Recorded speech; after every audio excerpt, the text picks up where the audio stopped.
So Stuart, you've had probably 3 lives in the music industry. At least. At least.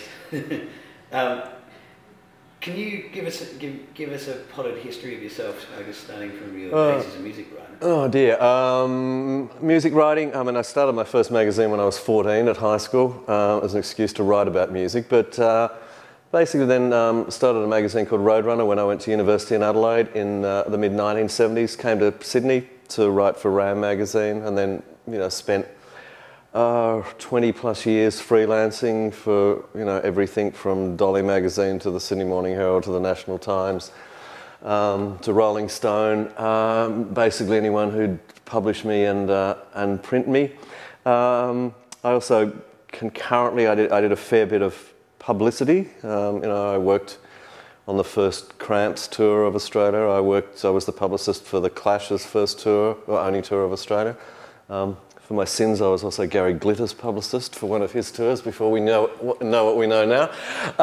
So I did bits of that, and also I just stumbled into to being a band manager. I really, journalism was the main thing that I wanted to do, and this is a true story. I was friends with the Hoodoo Gurus, who'd been going for about 6 months, and Roger Grierson and I were sharing a house in Woolloomooloo, where we were running my first independent record label, which was Green Records. So we did about 30 or 40 releases on Green in the early 1980s, and one of the Hoodoo Gurus, I think it was Kimball, came round one day and he said, "Look, everyone in the band has had their telephone disconnected for not paying their bills."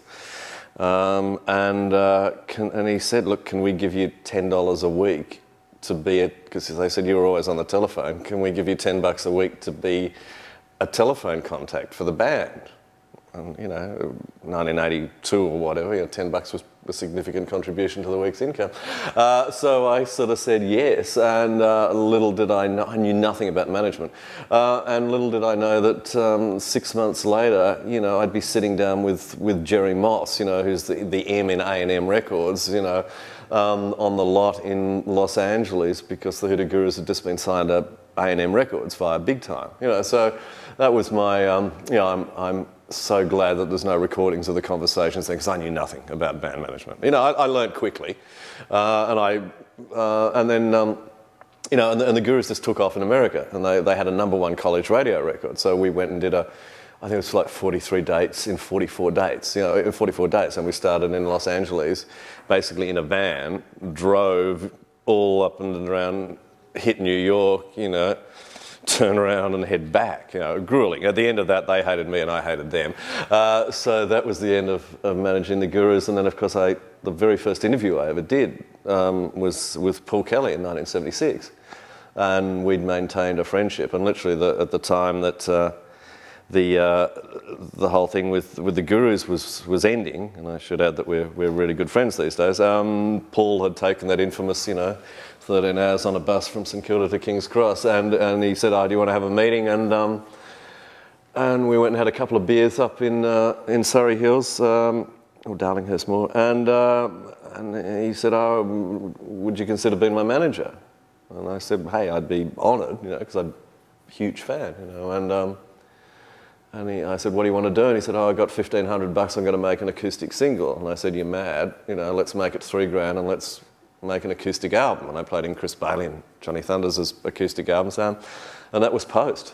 And so, and then we did the double album, which was Gossip, was before, and bang, signed to A&M Records. So I'm back, systematically learning. Through that period, I learnt a lot, because of Michael Gudinski and Gary Ashley, because in those days, unlike a situation where you've got with Big Sound, which is like a sharing of knowledge and information. I mean, I grew up in the era where knowledge was power. And if you knew about management or bookings or publicity, you sure as hell, people would not tell you.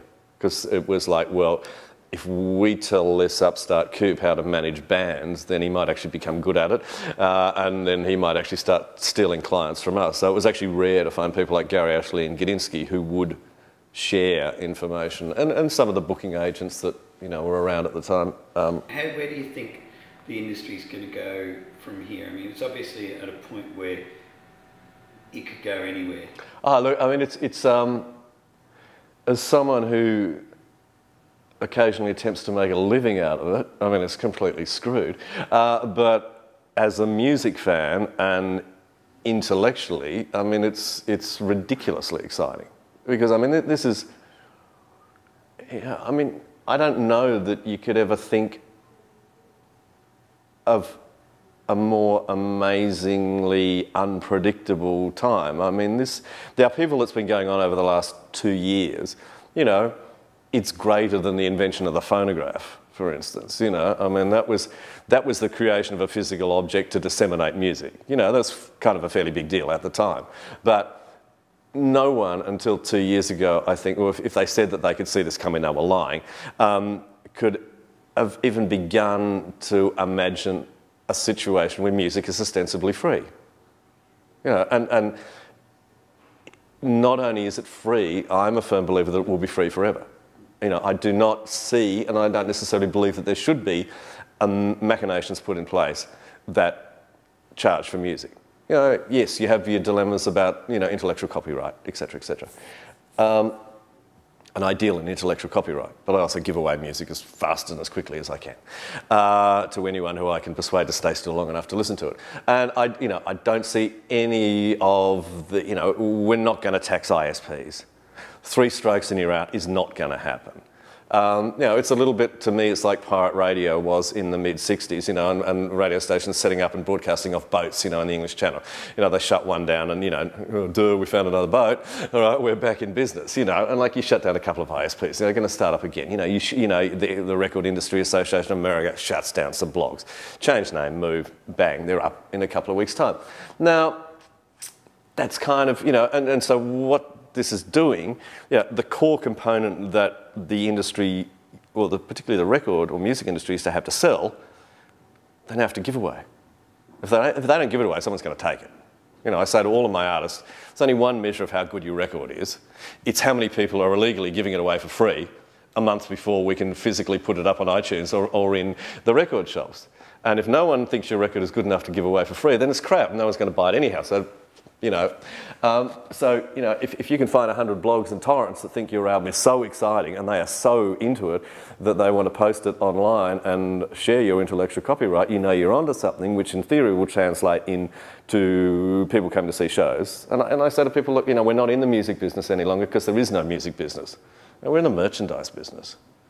And we make as much money from selling T-shirts and other bits and pieces as we do, you know, and selling vinyl records and things. People are not buying CDs and they're not downloading legally at a volume that's going to sustain any business. But to answer in a vaguely roundabout way your question, that makes it a ridiculously exciting time. Because anyone who's sticking to old school values of this is how you break an artist, this is what you do, is doomed to fail. Anyone who cannot think so left field and laterally is doomed to fail. If you sit back and go, oh, you know, well, CDs aren't selling, digital downloads are going to make up that shortfall in my income, you are kidding yourself, especially if you're looking at legal, you know, downloads. I mean, you know, and, you know, the CD I don't think will exist in 2 years' time. You know, I was saying to someone the other day, we've got a generation of kids who don't actually have anything to play CDs on. You know, they will become as foreign to this generation of kids as people who come into my shop and they look at vinyl and they go, what is this? What do you do with this? So the challenge, of course, for anyone, for musicians, is huge. It's like, well, there's not the investment in necessarily the recording of music coming. So how do we continue? I mean, 2010 is the most exciting time that I'm 54 on Saturday. It's the most exciting time of my life as a music fan to be alive because, okay, the music industry is supposedly completely screwed, investment's been pulled out, it's all doom and gloom. Why have there been more great records released in 2009 and 2010 than possibly at any other time in the history of popular music? I mean, people go, oh, the 60s were great, the 70s were great. Yes, they were, but there weren't as many great records and as many great bands. They had higher profile, but you didn't find the gamut of fantastic music and releases that you do at the moment. You don't have the access to music that you used to have, because there's any record that you've ever wanted.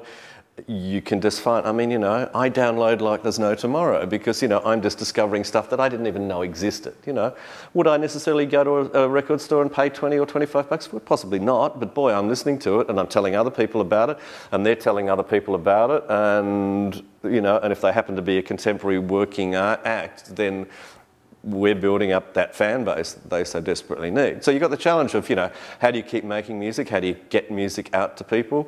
How do you make a living if you want to make a living? How do you, in an era where the attention span is shorter than it's ever been, you know, how do you keep an artist alive in the memory banks of an audience for more than 6 months?